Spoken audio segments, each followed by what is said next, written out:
যারা মেয়ের পিছনে ঘোরে, মোবাইলের পিছনে ঘোরে, এরা শুধু শরীর চরিত্র নষ্টই করে, কিন্তু উপভোগ যেটা এটা কিছুই পায় না। গোড়ার ডিম ছাড়া আর কিচ্ছু। বেকুব, একবারে বলদ, একেবারে ফুল বলদ, বেওকুফ। তো এটা কি দেখো প্লাস্টিক। তুমি যে মোবাইলের মধ্যে উলঙ্গ ছবি দেখতেছ, নাচ দেখতেছ, হিন্দি সিনেমার নর্তকীরে দেখতেছ, কিতা দেখো? এটা তো প্লাস্টিকে না। কথা বলেন না কেন? তা তুমি কিতা উপভোগ করলা? তুমি কিছুই তো মূলত উপভোগ করলা না।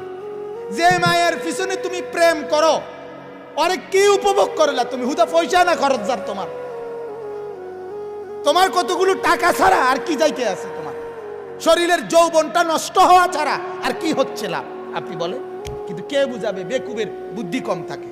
আমি সবসময় বলি, জালেমের বুদ্ধি কম থাকে, নাফরমানের বুদ্ধি কম থাকে। কথা মনে রাখবেন এটা। পাপীর কি থাকে? বুদ্ধি। পাপীর বুদ্ধি কম। অনেক সময় মানুষ দাঁত কামড়াইয়া রাগ হজম করে ভিতরে হজম করে, দাঁত কামড়ায়। কইলাম হইলে আরো দুইটা কথা, তারে তুই আইনে বেরো বাদ দিলাম, ঠিক নি কথাটা? মানে খিচ্চালায় কথারে, মানে খুব